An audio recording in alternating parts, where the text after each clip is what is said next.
अश्विनी भाई, एक सवाल बार-बार वहां पूछा जा रहा था और यहाँ भी लोग पूछ रहे हैं कि पुष्पेंद्र कुलश्रेष्ठ नहीं दिखे, क्या उनको सरकार ने इस आंदोलन से बाहर आने को कहा था?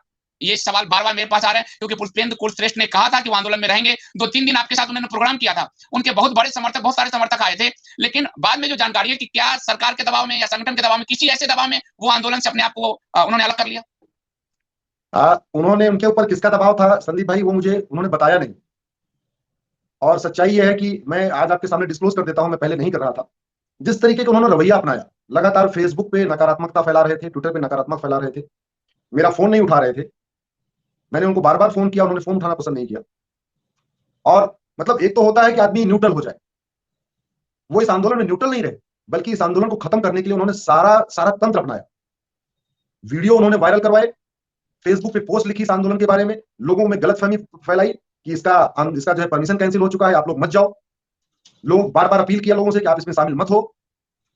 किसका दबाव है मुझे नहीं पता है, लेकिन अब वो दबाव हमें इसलिए नहीं पता कि वो हमारा फोन ही नहीं उठा रहे। हम कैसे बताएं कि किसका किसका दबाव है, किसका दबाव नहीं। ये तो उन्होंने अपने वो बुलाया था, उन्होंने खुद घोषणा की थी और मुझे याद है कि एक व्यक्ति ने मुझे पहचान लिया। मैं तो मास्क लगाया था, अभी आप तो संदीप देव हैं, पुष्पेंद्र जी क्यों नहीं आया? मेरे पास कोई जवाब नहीं था क्योंकि पुष्पेंद्र जी से मेरे कोई रिश्ते नहीं है, मेरी बातचीत आज तक एक बार हुई है। मैं आपके सामने, मैं आपको बता रहा हूं, मैंने सबको बोला। अब मैं नाम, आपने एक नाम लिया इसलिए उसका जवाब मैंने दे दिया। जो हमारे देश राष्ट्रभक्त जिनको जिनको देखना चाहते थे, वो ऐसा कोई व्यक्ति नहीं जिसको मैंने फोन करके 4 बार 5 बार फोन करके नहीं कहा था 8 अगस्त को आपको रहना है। XYZ आपके दिमाग में जितने भी नाम है, कोई ऐसा व्यक्ति नहीं। लेकिन 5 दिन के पहले इस तरीके से बैक ट्रैक कर जाना और फिर पूरे आंदोलन को फेल करने की कोशिश करना। संदीप भाई, मैं 2 बातें आपसे कहना चाहूंगा। सुबह से लेकर शाम तक कैंसर कैंसर कैंसर चिल्लाते रहे, कैंसर हो गया, कैंसर हो गया, कैंसर हो गया। उससे कैंसर ठीक होगा क्या? जब तक कैंसर की अच्छी दवा नहीं होगी तब तक कैंसर ठीक होगा?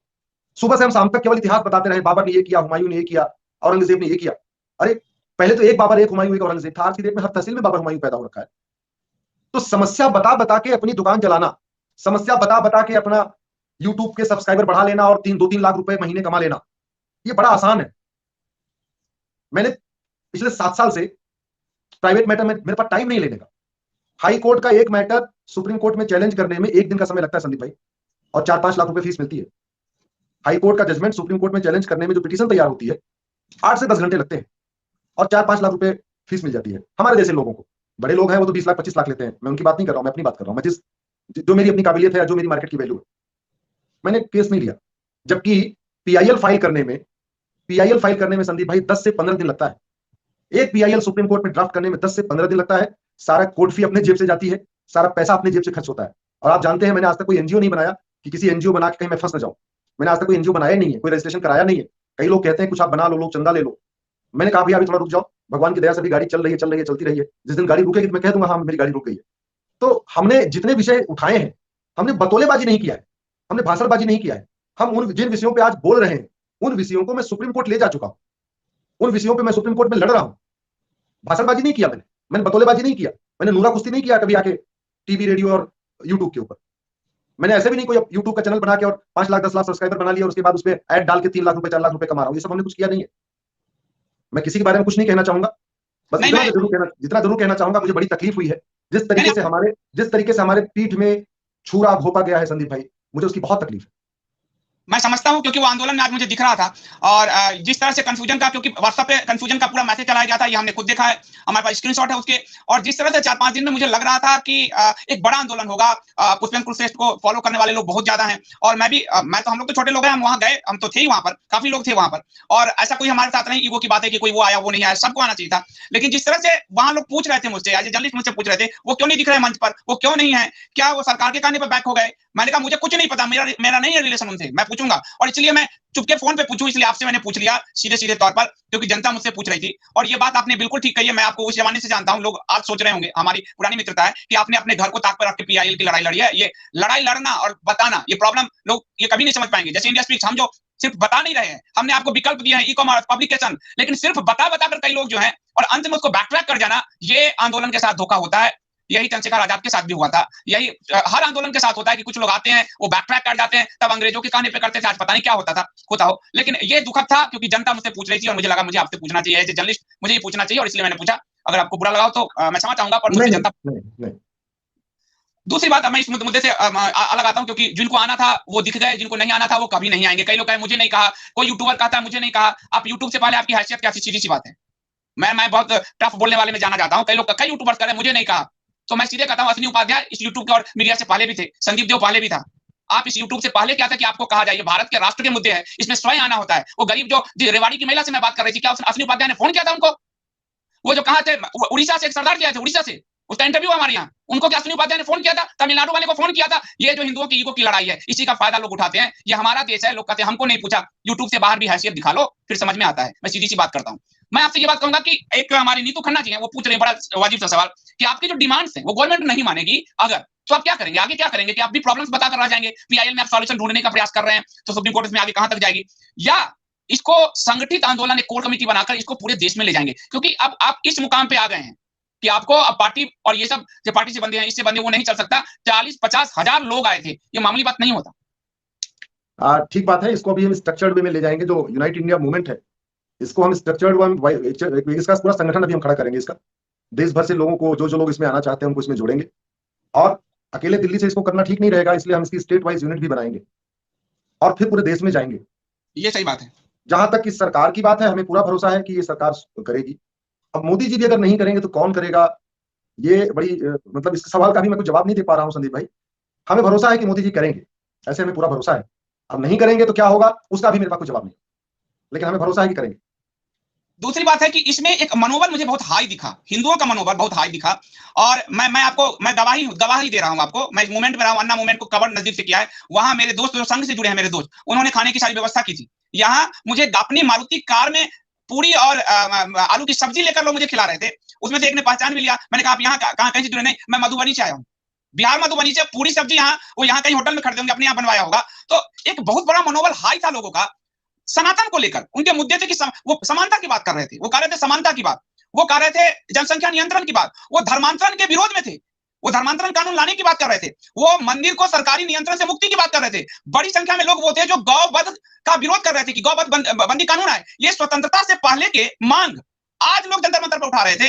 यानी जनता की इंस्पिरेशन इतनी हाई है। और वो सनातन हिंदू से जुड़े हुए मुद्दे को लेकर इनको कैसे एड्रेस किया जाएगा? क्योंकि पहली बार, मैं सिर्फ भारत अन्ना वाले आंदोलन के एनजीओ की बात नहीं कर रहा, यहां शुद्ध सनातनी 24 कैरेट हिंदू आया था। ये मैं आपको गवाही देकर कह रहा हूं। संदीप भाई, इसका जो मैं खुद भी मतलब खुश भी हूं इस बात से कि सब लोग आए, और दुख मुझे इस बात का है कि जिस तरीके से व्यवस्था हो सकती थी वो नहीं हो पाई। लोगों को परेशानियां उठानी पड़ी। पीछे के लोग हमारी बात नहीं सुन पा रहे थे। माइक को जिस तरीके से वॉल्यूम को कम, केवल एक माइक लगाने दिया गया, उसकी आवाज ही पीछे नहीं पहुंच पा रही थी। और फिर 12 बजे के आसपास, सोचिए 10 बजे हमारी बातचीत शुरू हुई। हमने सोचा था 4 बजे तक कम से कम, इतने लोग आए हैं, 40-50 हजार के आसपास लोग आए हैं, तो कम से कम 4 बजे तक इसमें हम सब लोग आराम से अपनी बात करेंगे। और 12 बजे माइक काट दिया गया। ये तो अच्छा हुआ कि मैंने 11 बजे बोलना शुरू किया और 12 बजे तक मेरी एक कम से कम आधी स्पीच मेरी हो चुकी थी। मुझे एक्चुअली हमने ये तय किया था इसको 2 पार्ट में बोलेंगे। एक पार्ट जो हमने नारा दिया था, बहुविधान नहीं संविधान चाहिए, तो हमने ये तय किया था एक पार्ट में 1 घंटे बहुविधान क्या क्या चल रहा है और संविधान कैसे लागू होगा, हम उस पर बात करेंगे। और एक पार्ट में अलग से बात करेंगे कि विदेशी नहीं स्वदेशी कानून चाहिए और विदेशी कानूनों में क्या क्या कमियां हैं उसको कैसे ठीक करें।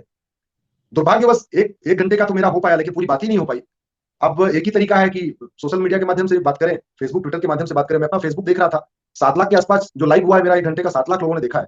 इसका मतलब ये तो है कि देश भर के लोग अब समस्या नहीं सुनना चाहते। वो देश भर के लोग समझ गए हैं कि हमको औरंगजेब, बाबर और हुमायूं का इतिहास बता बता के हमको उल्लू बनाया जा रहा है। ये तो तय हो गया। देश भर के लोग समाधान चाहते हैं, वो केवल बीमारी की चर्चा नहीं सुनना चाहते, वो बीमारी का परमानेंट सोल्यूशन जानना चाहते हैं और उसका देखना चाहते हैं। हमने जो ये मुहिम उठाई है संदीप भाई, हम बीमारी की चर्चा नहीं कर रहे। बीमारी चर्चा करने वाले इतने सारे यूट्यूबर्स हैं ना, इतने सारे लोग हैं, पता नहीं क्या क्या नाम रखे हुए हैं, और दिन भर बता ही रहे बाबर ने क्या किया था, हुमायूं ने क्या किया था, मंदिर कैसे तोड़ा था, कहाँ क्या तोड़ा था, फला जगह मजार बन गई, फला जगह बन गई, बता ही रहे। ये देखिए, अब सुनिए भाई, फोटो में देखिए, मैं हूँ, पुलिस हम लोगों को ले जा रही है। 2.5 किलोमीटर बारिश में घुमाते हुए पुलिस हमको ले गई है। ये रहे हम लोग। हमें तो ये मेरा आंदोलन है। कोई अश्विनी जी ने आज मुझे फोन नहीं किया था कि चले आना।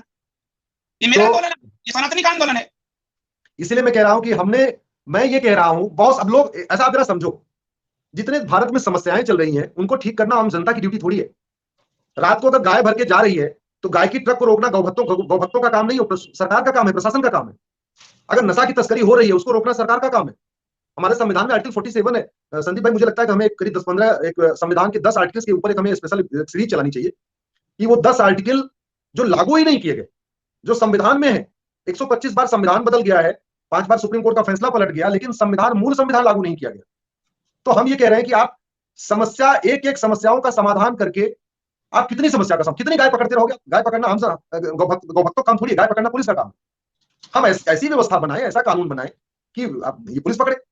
इसी तरीके बाकी जितनी और चीजें हैं, जिस तरीके से सड़क के ऊपर जगह कब्जा की जा रही है, रेलवे स्टेशन की जगह कब्जा हो रही है, बस स्टैंड की जगह कब्जा हो रही है, और भी दुनिया की समस्या, कट्टरवाद बढ़ रहा है। कट्टरवाद का सबसे बढ़िया तरीका है कि 12वीं तक आप समान शिक्षा लागू कर दीजिए।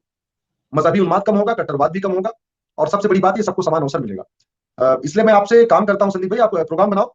10 से 15 दिन लगेगा, 10 से 15 सीरीज करने में। एक दिन में केवल एक आर्टिकल की बात करेंगे। जैसे एक दिन आर्टिकल 14 की बात करेंगे, एक दिन 15 की बात करेंगे, फिर 19 की बात करेंगे, फिर 21 की बात करेंगे।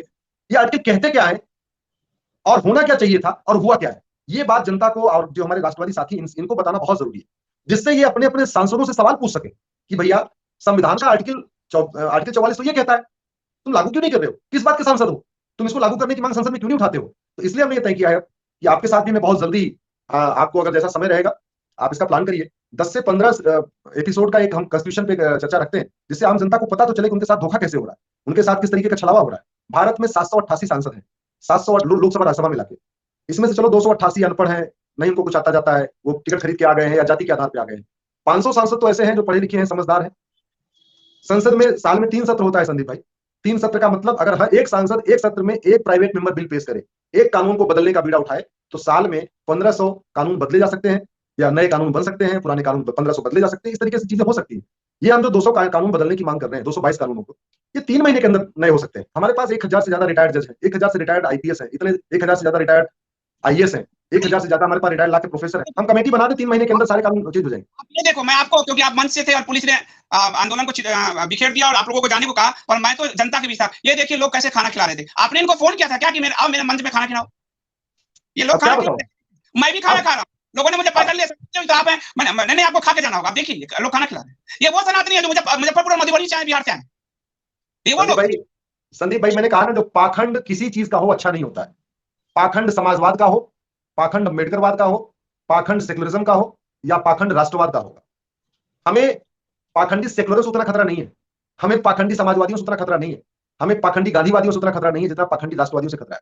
क्योंकि वो तो वो अपने आप को राष्ट्रवादी क्लेम करके और फिर पाखंड कर रहे हैं, फिर पीठ में छुरा भोंक रहे हैं। तो अब मैं इसमें क्या कहूँ आपको? नहीं, ये एक अच्छी बात आपने बताई कि हम लोग समस्या बताते हैं, समाधान नहीं, और आप समाधान सुप्रीम कोर्ट में ले जा रहे हो। लोग मुझे कहेंगे कि तुम तो जर्नलिस्ट हो, तुम क्या करते हो? मैंने कई उपक्रम तैयार करके दिए, पब्लिकेशन ऐप दिए हैं, मेरी औकात है ऐप देने की, पब्लिकेशन ऐप, ई कॉमर्स। जब तक सॉल्यूशन नहीं देंगे, हिंदुओं को समस्या बता के उनके पूरे जीवन में जहर घोल के, वो अपनी पत्नी और माँ बाप चला रहे हैं, वो उनको अंदर रोष हो रहा है। गवर्नमेंट भी क्या करती है, मैं किसी गवर्नमेंट का नाम नहीं लेता, पर वो भी प्रॉब्लम एड्रेस करती है, चुनाव में नकारात्मकता बनाती है, समस्या का समाधान कहीं नहीं होता।